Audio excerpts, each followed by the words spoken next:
Olá, tudo bem? Seja bem-vindo à nossa série de estudos que tem como título Ouvindo a Voz de Deus. A partir de hoje, estaremos estudando uma série de lições que vai nos ajudar no nosso crescimento espiritual e a fortalecer a nossa fé. Então, nesse momento, para começarmos a estudar a nossa primeira lição, eu te convido que você feche seus olhos e vamos fazer uma oração. Oremos. Querido Deus, querido Pai, a partir de hoje estamos começando uma série de estudos onde vamos aprender mais da Tua Palavra, mais da Tua vontade, e queria suplicar que através do Seu Santo Espírito o Senhor nos dê o discernimento. Que cada pessoa que está assistindo, Senhor, esse vídeo seja abençoado de uma maneira extraordinária. Lhe suplicamos em nome de Cristo Jesus. Amém. Muito bem, o tema de hoje tem que ver com a Bíblia. A Bíblia Sagrada. E vamos começar estudando, sobre o que é esse livro aqui, o que é a Bíblia, tá bom? A palavra Bíblia significa biblioteca. Contém 66 livros e foi escrita aproximadamente por 40 autores em um período de mais ou menos 1.600 anos. A Bíblia está dividida em duas partes, o Antigo e o Novo Testamento. O Antigo Testamento contém 39 livros e o Novo Testamento tem 27. Esse livro que eu tenho aqui nas minhas mãos é o livro mais amado do mundo. Milhares de pessoas já deram a vida literalmente por esse livro. Ao mesmo tempo, é também o livro mais odiado. E a Bíblia é um livro especial pelo seguinte: quando você lê um livro de matemática, você aprende muito sobre as fórmulas. Quando você lê um livro de história, você conhece a história.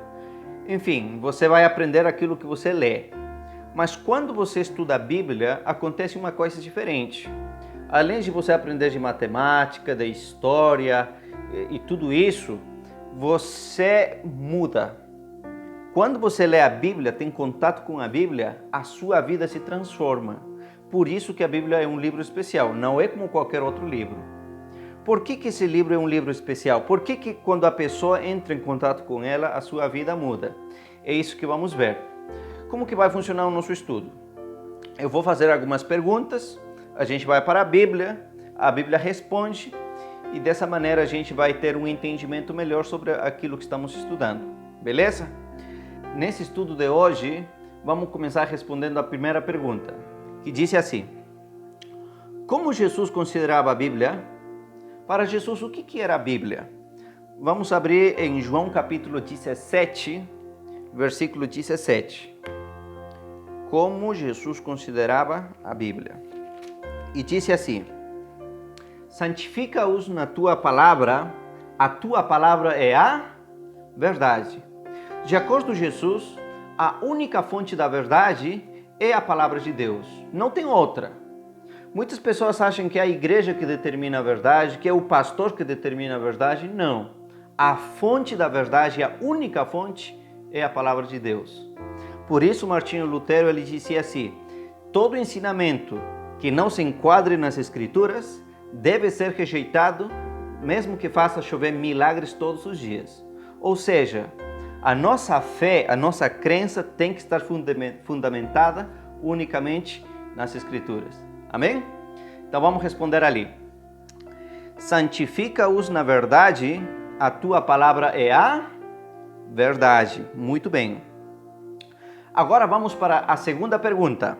Disse assim: qual é a situação de muitos estudantes da Bíblia? Do que eles necessitam para entendê-la? Vamos abrir no livro de Atos, capítulo 8, a partir do versículo 26. Aqui tem uma história muito interessante. Atos capítulo 8, a partir do versículo 26 até o 36. Eu vou ler rapidamente a história para vocês entenderem do que está falando. Tá? Disse aqui que havia um homem que era um eunuco etíope e ele tinha ido a Jerusalém adorar a Deus. E quando ele foi lá em Jerusalém, ele comprou uma parte da Bíblia que era do Antigo Testamento. E ele estava voltando lendo, era o livro de Isaías que ele comprou. E versículo 29. E o Espírito Santo disse a Felipe: chega-te e ajunta-te a esse carro. Ou seja, o eunuco estava viajando num carro e o Espírito Santo fala para Felipe: vai lá. E correndo Felipe, ele ouviu que aquele homem estava lendo o livro do profeta Isaías e lhe pergunta: você entende aquilo que você lê? E o eunuco lhe disse: como poderei entender se alguém não me ensinar? E rogou a Felipe que subisse e com ele se assentasse. Ou seja, irmãos, aqui está a situação de muitos estudantes da Bíblia. Muitas pessoas vão para a Bíblia, começam a ler e terminaram de ler e perguntam: eita, não entendi nada.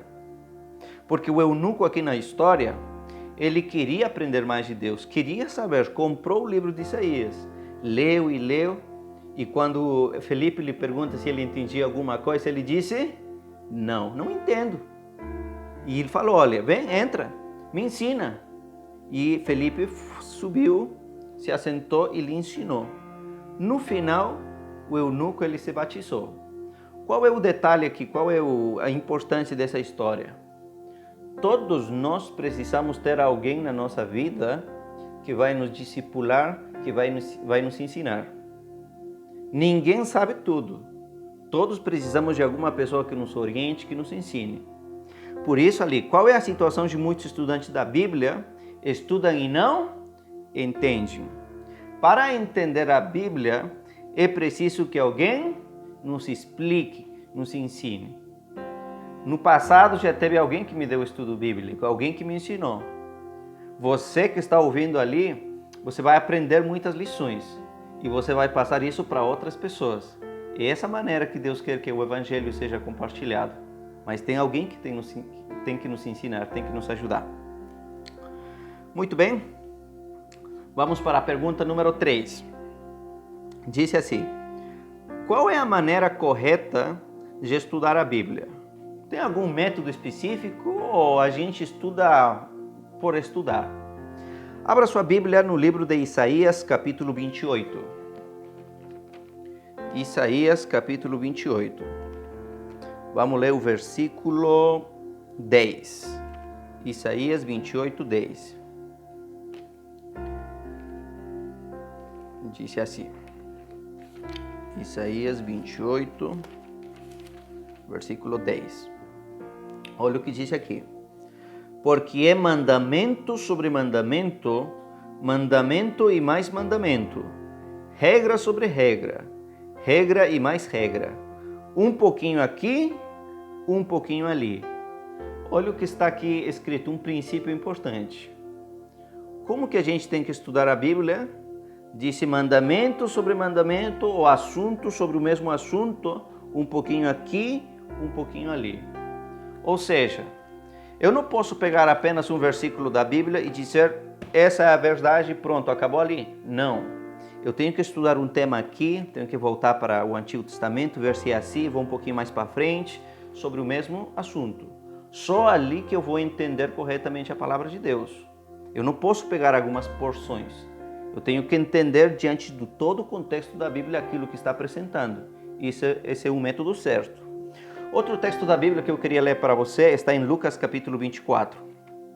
Lucas capítulo 24. Vamos ler o versículo 27. Lucas 24, o versículo 27. Disse assim: e começando por Moisés e por todos os profetas, explicava-lhes o que deles se achava em todas as Escrituras. Olha, Jesus começou a explicar a alguns discípulos sobre o que a Bíblia falava com relação a ele. E disse que começando por Moisés. Como assim por Moisés? Os 5 primeiros livros da Bíblia são chamados o livro do Pentateuco. Tá? Penta tem que ver com 5. Os 5 primeiros livros da Bíblia foram escritos por Moisés. Então, os judeus, eles falavam os livros de Moisés. Tá? E os profetas são todos os outros livros que a gente vê no Antigo Testamento. E diz que Jesus começou a lhes explicar por Moisés até os profetas, ou seja, Jesus começou a estudar desde um princípio. desde os escritos de Moisés e foi até os escritos dos profetas. Um pouquinho aqui, um pouquinho ali. Isso é muito importante. Por quê?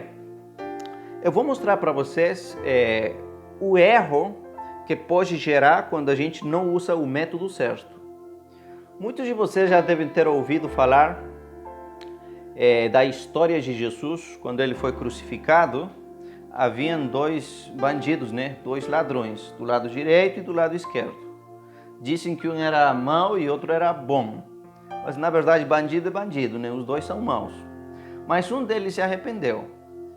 E no momento que ele estava se arrependendo, falou assim para Jesus: Senhor Jesus, lembra-te de mim, por favor, quando você vier no seu reino. E Jesus olhou para ele e lhe disse: te digo, hoje estarás comigo no paraíso. Essa é uma história interessante. O que a maioria das pessoas fazem? Pegam apenas essa história e começam a fazer uma doutrina e dizem: olha, tá vendo? O dia que aquele bandido morreu, esse dia ele foi para o paraíso.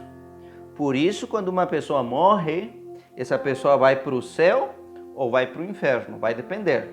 Se foi uma boa pessoa, vai para o céu. Se foi uma má pessoa, vai para o inferno. E está na Bíblia, porque esse dia aquele homem que morreu lá na cruz, ele foi lá para o paraíso. Qual é o problema desse versículo?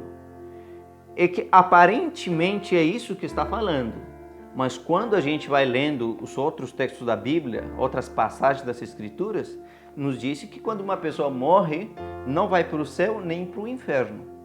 Apenas a consciência se apagou. Mais para frente a gente vai dedicar um estudo especificamente para falar sobre a questão da morte. Mas é um versículo que as pessoas usam de maneira errada e criam uma doutrina. Talvez você esteja dizendo ali: mas pastor, o que realmente estava falando então Jesus? O que Jesus estava falando para aquele ladrão era o seguinte: te digo hoje, vírgula, você estará comigo no paraíso. Jesus não falou que esse dia ele estaria. Jesus falou: te digo hoje, agora, nesse momento, que um dia você vai estar comigo no paraíso. Essa é a tradução certa, tá, desse versículo. Por isso a gente não pode pegar uma história ou uma parte e fazer uma doutrina. A gente tem que comparar Antigo, Novo Testamento, um pouquinho aqui, um pouquinho ali. Outra importância pelo qual a gente tem que comparar os textos bíblicos. Abra sua Bíblia comigo no livro de Gênesis, capítulo 28. Aqui tem uma história muito interessante. Gênesis, capítulo 28. Vamos ler o versículo 12. Tá? Aqui aparece a história do sonho de Jacó. Jacó ele tinha enganado o pai, o irmão, e depois ele estava fugindo, desesperado. E quando ele foi dormir, não tinha nem aonde colocar a cabeça. Disse aqui no versículo 10 que ele chegou a um lugar, colocou uma pedra por cabeceira e deitou. E quando ele estava dormindo, ele teve um sonho. Versículo 12. E sonhou, e eis que era posta na terra uma escada cujo topo tocava nos céus. E eis que os anjos de Deus subiam e desciam por ela. Ou seja, Jacó sonhou uma escada. Anjos de Deus subiam e desciam através dessa escada. E acabou o sonho. Quando você lê essa história, você diz: uai, mas qual é o propósito dela? Mas essa história tem uma mensagem muito importante. A gente tem que estudar a mesma história agora em outro lugar. Em qual outro lugar da Bíblia aparece? Se você tem uma Bíblia de estudo, as Bíblias de estudo geralmente, em alguns versículos, na parte final tem uma pequena letra ou um número. Isso se chama uma nota de rodapé. Se você ver lá na parte final, ele vai te enviar para outro versículo. Na minha Bíblia, por exemplo, está uma pequena letra B. Esses números assim são bem pequenininhos. Então, me diz que eu tenho que ir, por exemplo, aqui para João capítulo 1, versículo 51. E eu vou lá, para entender do que se trata essa história da escada. João capítulo 1, versículo 51.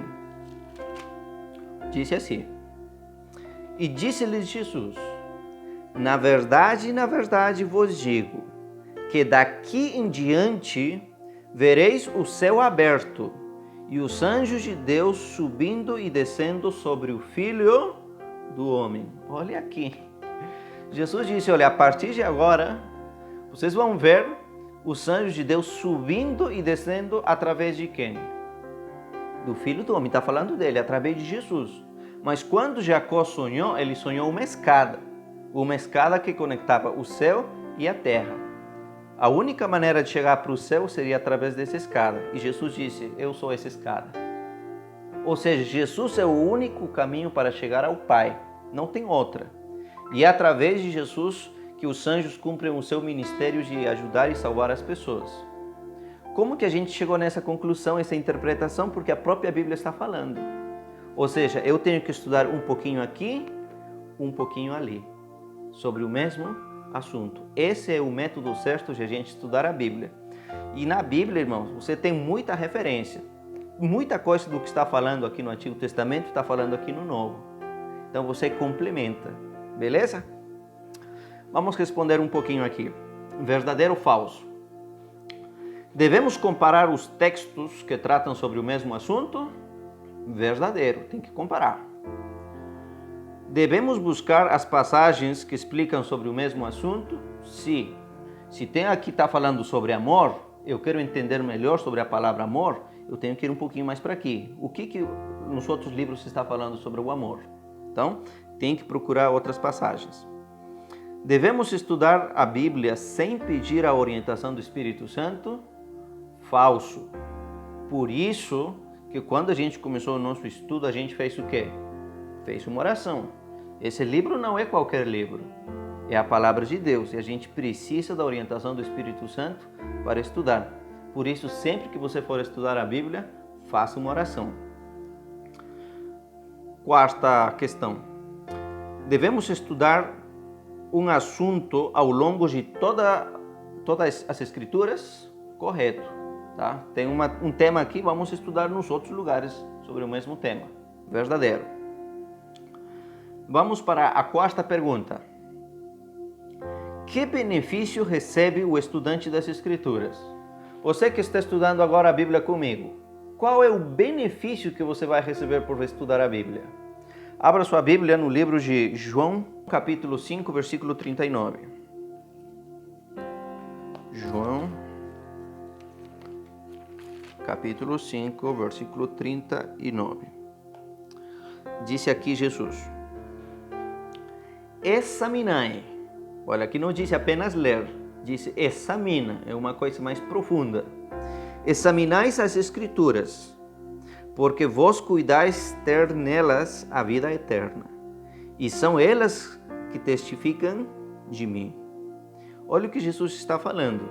Vocês examinam as Escrituras, porque disse que nela vocês encontram a vida eterna. Ou seja, querido amigo, amiga, que você está estudando a Bíblia, quando você lê a Bíblia e estuda de fato, você vai descobrir aqui como encontrar a vida eterna. Como Jesus vai te conectar aonde você está aqui na terra com o céu. Ele é a escada, Ele é o caminho. Mas você só descobre isso através da Bíblia. Você é tão abençoado que você ganha a vida eterna. E outro detalhe interessante que fala Jesus aqui, né? Porque elas testificam de mim. Ou seja, a personagem central da Bíblia é Jesus. Cada capítulo, cada página da Bíblia fala de Jesus. Jesus é o tema central das Escrituras. Vamos para a pergunta número 5. Que outro benefício prático podemos ter ao examinar a Bíblia? Além de ter a vida eterna, tem algum outro benefício prático? Vamos lá. Agora sim, João capítulo 8, versículo 32. João capítulo 8, versículo 32. Disse assim: e conhecereis a verdade, e a verdade vos libertará. Olha aqui. Jesus disse, quando você conhece a verdade, e a única fonte da verdade está aqui, quando você conhece, você vai ser livre de verdade. Talvez você se pergunte, mas aqui ninguém é escravo. Há muitas maneiras de a gente sermos escravos atualmente. Às vezes somos escravos de algum ensinamento falso, de alguma doutrina errada. Às vezes somos escravos do pecado. Às vezes somos escravos de algum conceito, alguma ideia que chegou até nós de maneira errada e a gente acreditou. Mas quando a gente vai para a Bíblia e conhecemos o que realmente Deus orienta, seremos verdadeiramente livres. Amém? Vamos para a pergunta número 6. A pergunta 6 diz assim: quem inspirou os profetas para escreverem a Bíblia? Segunda de Pedro, capítulo 1, versículo 21. Essa pergunta aqui é muito boa, viu? Quem inspirou os profetas? É importante, às vezes, assim, quando a gente não entende essa questão, dá muita polêmica.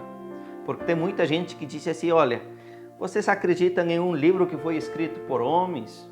Isso não é a palavra de Deus, foi escrito por homens. E é verdade, foi escrito por aproximadamente 40 homens. Mas é a palavra de Deus? Vamos lá. Segunda de Pedro, capítulo 2, versículo 21. Diz assim, segunda de Pedro, capítulo 1, versículo 21. Porque a profecia nunca foi trazida por vontade de homens, mas os homens santos de Deus falaram inspirados pelo Espírito Santo. Olha o que está falando aqui o apóstolo Pedro. Nunca, jamais as Escrituras chegaram até nós, disse, por vontade humana. Tá? Não foi um ser humano que quis escrever aqui a Bíblia, mas diz que foi por vontade de Deus. Deus escolheu homens santos, homens consagrados, e diz que os inspirou para que eles escrevessem a Bíblia. A palavra inspirar significa ser movido. Ou seja, Pedro, Davi, Moisés, eles não escreveram porque eles queriam. O Espírito Santo os inspirou, os moveu para que eles escrevessem aquilo que Deus lhes mostrou. É mais ou menos assim. Vamos fazer de conta que eu estou vivendo uns 30 anos atrás, quando não tinha a facilidade de ter a internet, o celular, enfim. Era na época que tudo era a comunicação através das cartas, tá bom? Faz de conta que eu sou um homem cego. Tá? Sou um homem cego, não consigo enxergar, não sei ler, não sei escrever, mas eu preciso escrever uma carta para minha mãe. Minha mãe está em outro país. Eu vou enviar a carta para ela. Mas eu não sei escrever, não consigo enxergar. Então chamo a minha esposa e digo para ela, amor, por favor, escreve uma carta, tá? Você vai pegar um papel, uma caneta e você vai escrever aquilo que eu te falar, beleza?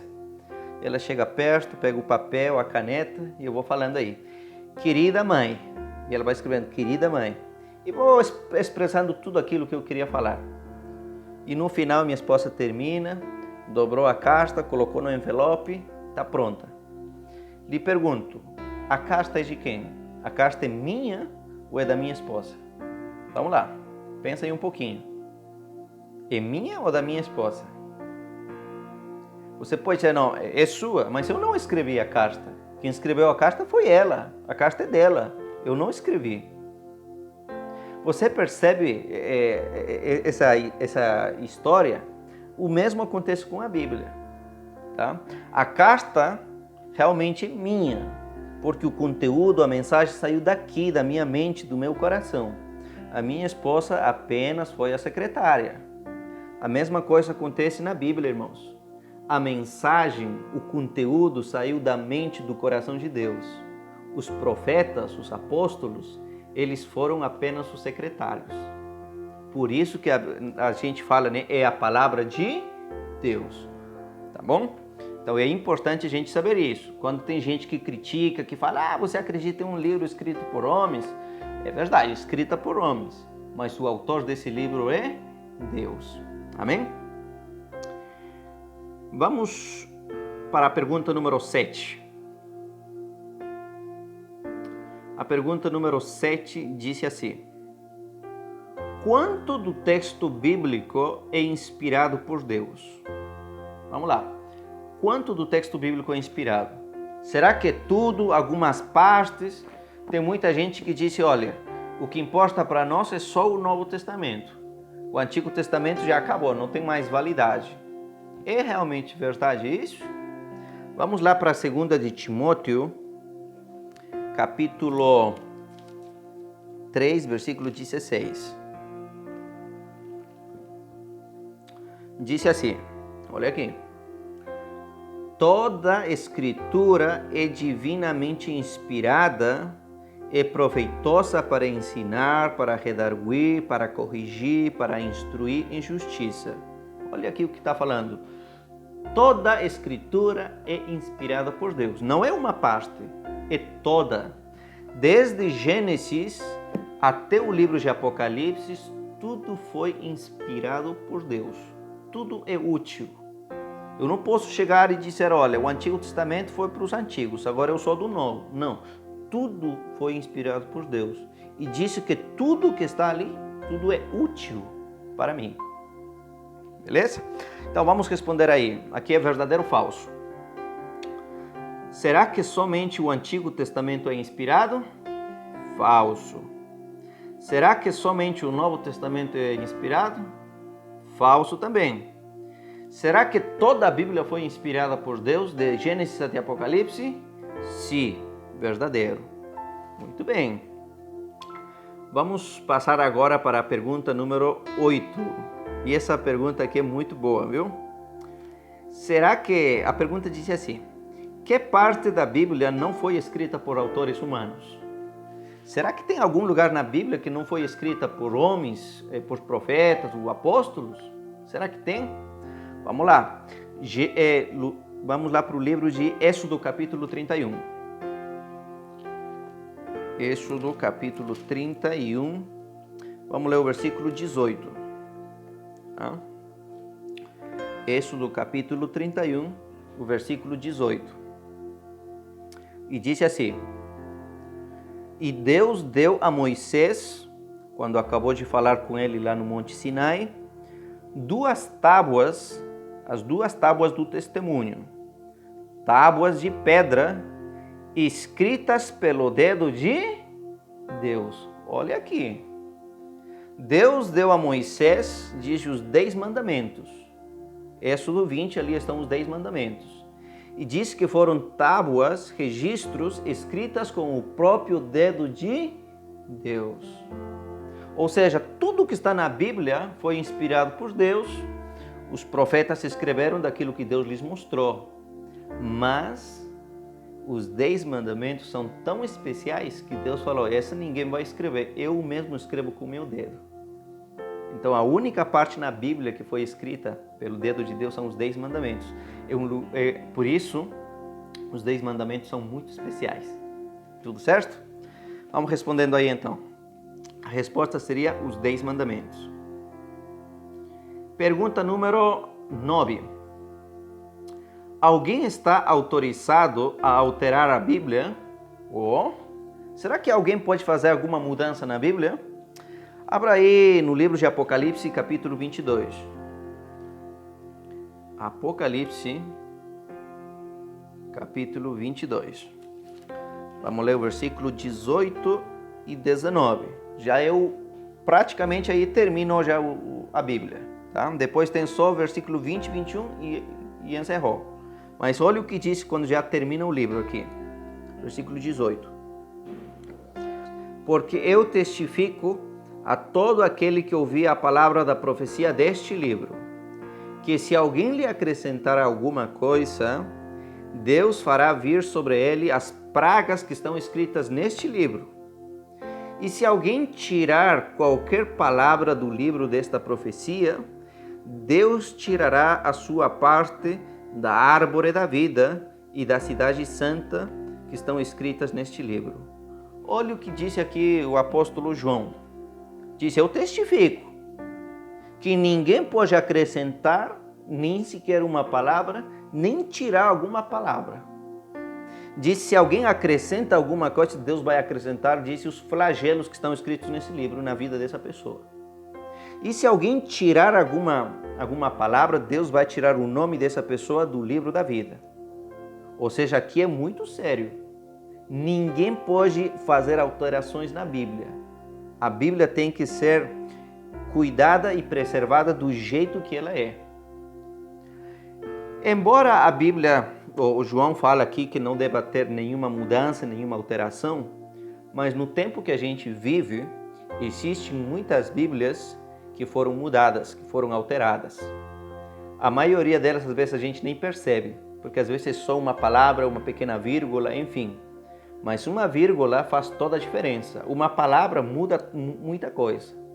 Se ler pelo menos ter 2 a 3 versões de Bíblia, e você vai comparando uma Bíblia com outra. Mas existem hoje em dia, né, Bíblias que às vezes mudaram um pouquinho alguma palavra, tá? E a gente tem que ter muito cuidado, beleza? Mas vamos responder aqui. Alguém está autorizado a alterar a Bíblia? Não, ninguém.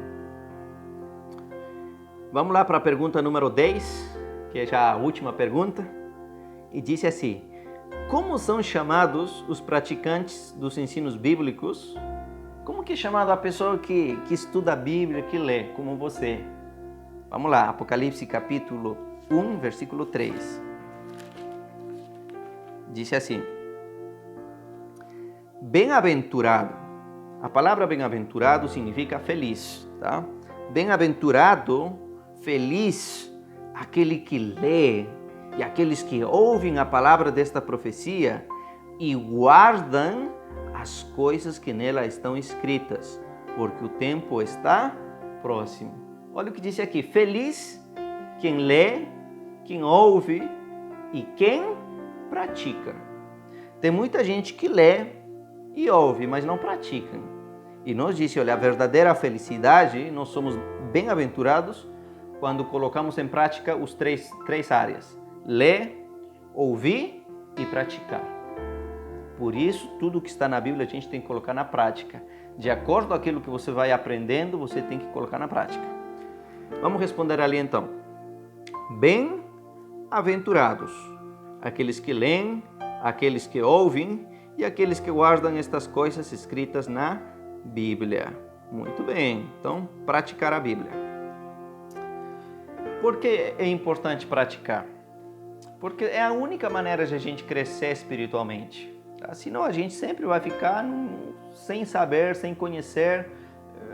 Qualquer engano, qualquer mentira que chegar, a gente vai acreditar. Temos que estudar a Bíblia, praticar seus ensinos. Se disse aqui não matarás, é porque não é para matar.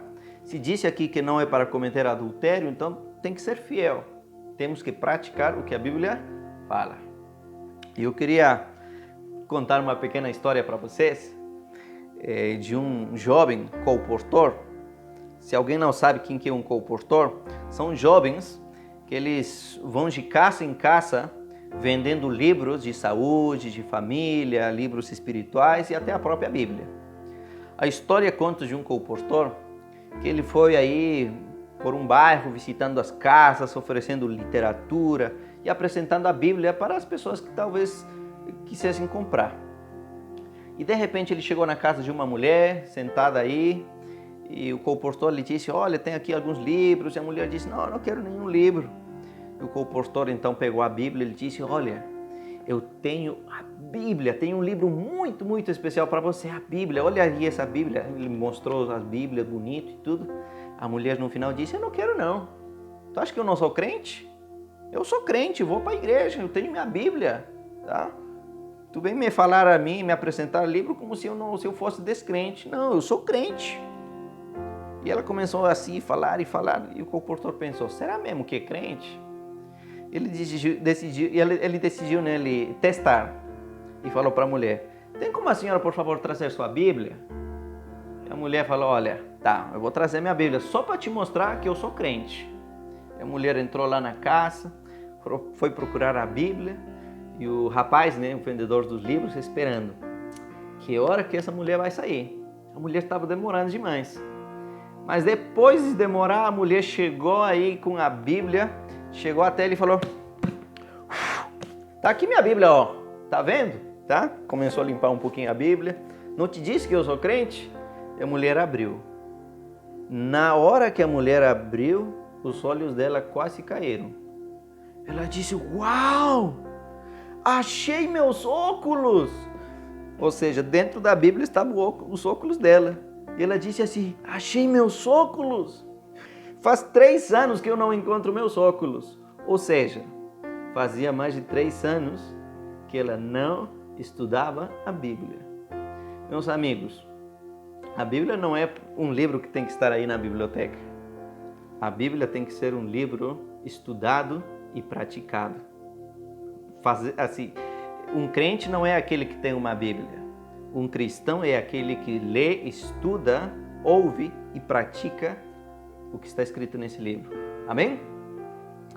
Eu queria agora fazer algumas perguntas para vocês. Depois do nosso estudo de hoje, você aceita a Bíblia como a palavra de Deus? Aceita? Muito bem. Segunda pergunta. Você gostaria, a partir de hoje, dedicar um tempo para estudar a Bíblia, ler um capítulo? Eu te dou 2 sugestões. Comece desde o livro de Gênesis ou desde o livro de Mateus. Essas 2 opções vai te ajudar muito. Mas você gostaria de separar um tempo para estudar a Bíblia? Gostaria? Muito bem, parabéns, viu?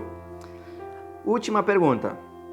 Ou, na verdade, não é nem pergunta, é uma afirmação. Você está disposto a fazer todo o possível para colocar em prática os ensinos da Bíblia na sua vida? Você gostaria, com a ajuda de Deus, que de acordo vai aprendendo aí as questões da Bíblia, colocar em prática? Gostaria? É mesmo? Muito bem. Parabéns. Agora, para terminar o nosso estudo de hoje, vamos tentar responder algumas perguntas polêmicas com relação à Bíblia. Você que está assistindo pode digitar ali, escreva a sua pergunta e vou lhe tentar responder. Mas eu tenho algumas perguntas para vocês que muitas pessoas me fizeram e é muito importante a gente saber. Primeiro, a Bíblia, amigos, falamos que tem 66 livros, mas algumas Bíblias têm mais de 70 livros. Sim, tem algumas Bíblias que têm 7 livros a mais. Esses livros são chamados livros apócrifos. Por que algumas Bíblias têm 66 e por que outras têm mais de 70? Esses livros apócrifos, por que a gente não estuda, não lê esses livros? Muitas pessoas se questionam isso e eu vou lhes responder da maneira mais simples. Toda a Bíblia é inspirada por Deus, mas os livros apócrifos não. Os livros apócrifos foram livros de registro da época da história do povo de Israel. Entre o Antigo e o Novo Testamento existe um período de muito tempo que passou. Então, durante esse período, muita coisa aconteceu na história do povo de Israel. E os israelitas, eles escreviam a história, não porque eram inspirados pelo Espírito Santo, mas apenas porque eles queriam transmitir a história do povo. E quando foram encontrados em uma caverna chamada a Caverna de Qumran, os escritos da Bíblia, ali também foram encontrados registros escritos da história dos judeus. Em lugar das pessoas dos estudiosos fazer a separação, juntaram tudo e falaram: não, tudo é Bíblia. Mas não tudo é Bíblia. Tem registros, os livros apócrifos, que não foram inspirados por Deus. Eles apenas falam da história do povo de Israel. Eles não dizem: olha, palavra de Deus que veio a mim e eu estou falando agora para vocês. Não. Eles mesmos declaram que não são inspirados.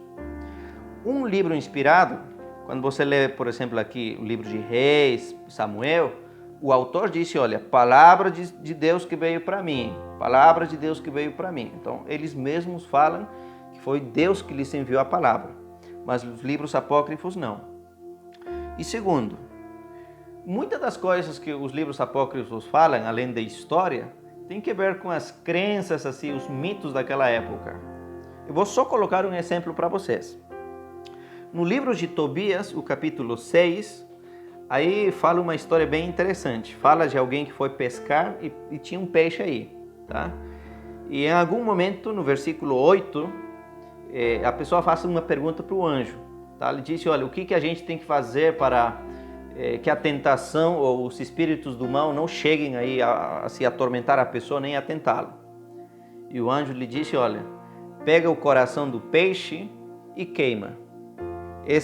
Quando você queimar o coração do peixe, esse fedor, essa fumaça que vai sair dali, vai fazer que os espíritos vão embora e a tentação não vai chegar. Eu te pergunto, isso é bíblico realmente? Porque quando você lê a Bíblia, diz, olha, orai e vigiai para quê? Para que não entreis em tentação. Ou seja, quando você é tentado, você tem que orar. Agora imagine, você está sendo tentado, você tem que pescar, pegar um peixe, tirar o coração e queimar. Isso não tem nada a ver com o que a Bíblia estava falando, mas o livro de Tobias fala essas coisas. Por isso que esses livros não são inspirados. Beleza? Espero que tenha tirado essa dúvida para vocês. Que Deus lhes abençoe. Passem mais tempo com a Bíblia, estudem mais e nos próximos estudos que vamos ter, vocês vão descobrir coisas maravilhosas. Beleza? Que Deus te abençoe. Muito obrigado pelo seu tempo. Vamos terminar fazendo uma oração. Oremos. Querido Deus, querido Pai, muito obrigado pela lição que tivemos sobre a Tua Palavra. Nos ajude a amá-la e passar tempo com ela, por favor.